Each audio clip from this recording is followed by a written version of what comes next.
Finger pad is relatively long for the size of my actual finger. And so the industry standards become like a 20 mil edge, and it's become use the half crimp. My fingers don't fit well on a half crimp on a 20 mil edge whatsoever. And there's definitely this notion of, oh, I've got weak fingers. Mm. I can scarcely on a good day, you know, one hand a 20 mil edge, and just for like a moment, like I can feel like I control it. And so it can be really easy to go, oh, I don't have the finger strength for the things I'm working. And at the same time, it can feel hard to develop it because I'm putting myself into into a box that my fingers don't want to adapt to whatsoever. Um, and so, you dive into things that are inhibiting you because there's just too much torsion on the fingers. It's too uncomfortable on them. They don't recover fast enough for the capacity you feel like you have. And so you kind of just chase a lot of things that other people have done that they go, oh, yeah, I've been really successful by doing this protocol.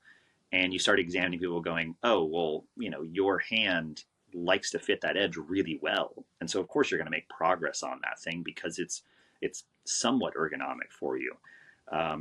And so you can then get into this path of, okay, my fingers aren't, my fingers, they're like plateaued, so it must be something else, right? I just am not doing the right thing a lot, and Right. like the better protocol, and maybe it's not a 10-second max hang, maybe it's repeaters and stuff, and you realize that a lot of that stuff is not that important, Hmm. and that the metrics you're using aren't sport specific. And so I like to tell a lot of people, if you can hang one arm a 20 mil edge, you've got strong fingers. But if you can't do that, it doesn't mean you don't have strong fingers. Hmm. Almost everybody wants to say, and I'd say this about myself, oh, I'm weak for my grade. I don't think you can be. Like functionally, like you can definitely outstrength the grade, but if you climb 13A, you can't make it easier than 13A. Otherwise, it's not 13A, right? Right. Like that's the foundational part of it. And some things will be more finger intensive than others, but you can't make the finger, strength demands any lower than that kind of low threshold 13A kind of demand. And so, yeah, it's usually a struggle because I feel like what's common in sport climbing metrics, I don't excel at whatsoever. Um, you Yeah. know, Well, I think that's such an interesting distinction that you make in that uh, the 20 mil flat edge on a wooden hangboard, essentially a Beastmaker or a lattice or whatever people have, just a campus rung hanging on a floor joist in their house, has, for better or worse, become a bit of a standard and a way to maybe compare yourself to your peers. And sometimes we like to do that, or sometimes it's important as we're looking at areas for improvement. But you demonstrate just in your personal struggle there that your physiology, the morphology, I guess, of the fingers just don't lend themselves well to that. just sit at rest and don't flex your fingers, your flexor muscles will assume the optimal muscle length for force production. Your fingers adopt this position where I'm not actively flexing them right now, but they're all at slightly different heights and they've got this kind of 120-degree bend at most of the joints. This is just a really comfortable position. As climbers, again, if we go like, oh, thinking flex our fingers, yeah, we go to this singular flat edge point a lot because it's what we've kind of grown accustomed to and familiar, but it's not how our fingers necessarily want to work and want to best adapt. A flat edge, most of the holds I ever grabbed, especially on a crux sequence of most outdoor climbs, they're just not flat. They're not perfectly flat, consistently round over. Made sense. I started doing some drill press work itself of like trying to figure out how to measure this thing out easily for some custom measurements for people. But yeah, it just was like, oh, suddenly my fingers are gripping a 20 mil edge, but all the edges are offset, and I'm 15% stronger immediately.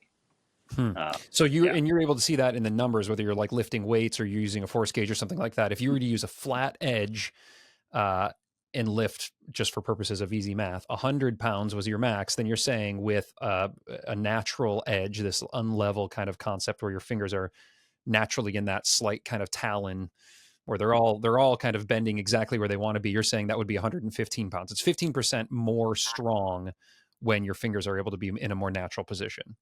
Yeah, and I do want to specify for people, if you're extremely comfortable on a 20 mil edge, I have a couple out to some coaches that have acclimatized themselves to the natural edge now, but they notice their numbers drop a little bit. Again, familiarity with that 20 mil flat edge and knowing how to use it the best. But I have a lot of people that basically get it and they've told me, I feel like I'm always overstraining my middle finger. My pinky's barely making any contact with the edge whatsoever if it's not just tagged on the side of it. And then they get the edge and they go, yes, I'm suddenly lifting a lot more. And my morphology is not way outside the norm.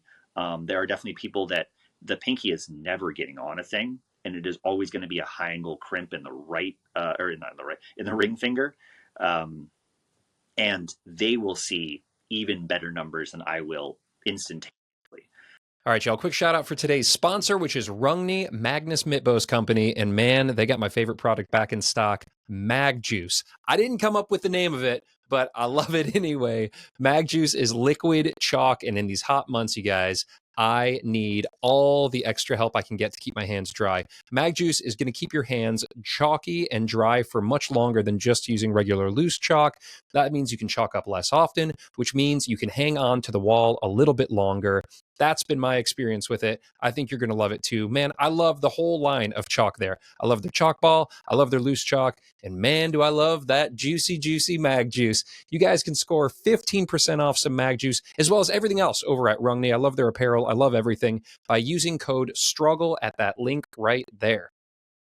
Now, in the point of this, I think, at least from what I've read and had conversations with other coaches, is that it's not really about can you pull more weight. It's about, are you training your fingers optimally, right? Because just to talk about anatomy for a second, I don't want to go too far down a rabbit hole because I really want to talk about training methodologies here in just a second with you. But essentially the finger flexor bundles are way down in our forearms. And so our fingers, if we're just on a flat edge and our morphology isn't lent to a flat edge, it's not optimized, then if we're only training on a flat edge, then likely you're in like that chisel grip. And so you're like maybe 2 of your fingers or 3 of your fingers are getting more training stimulus while maybe 1 or 2 of your fingers are kind of just along for the ride, but aren't working out very hard. And so when you switch to a natural edge, an unlevel edge, you're able to work more efficiently that bundle so that I guess when you get on the wall, you have more muscle, you have more power. Like how does the one, because yes, it's fun to have like big hang numbers and that kind of thing, but how does it relate to climbing? What we're always looking for, is off the wall. Especially, we're either looking to produce maximal force, right? Produce a greater force, expose ourselves to a very high force more repeatedly, so some capacity, or produce force very quickly, right? Rate of force development. Those are things we can do off the wall to then in our climbing transfer to, when we hit a hold, we can extend, slow it down, lock it off, and control the hold and move through it with a bit more tolerance for very high-end practice of our sport, where our fingers can deal with that abuse. And we have a chance to really engage where finger strength is fundamentally limiting factor, and it's just a hit a hold, put more of your weight through it because the feet are garbage and you can't do anything besides pull, right?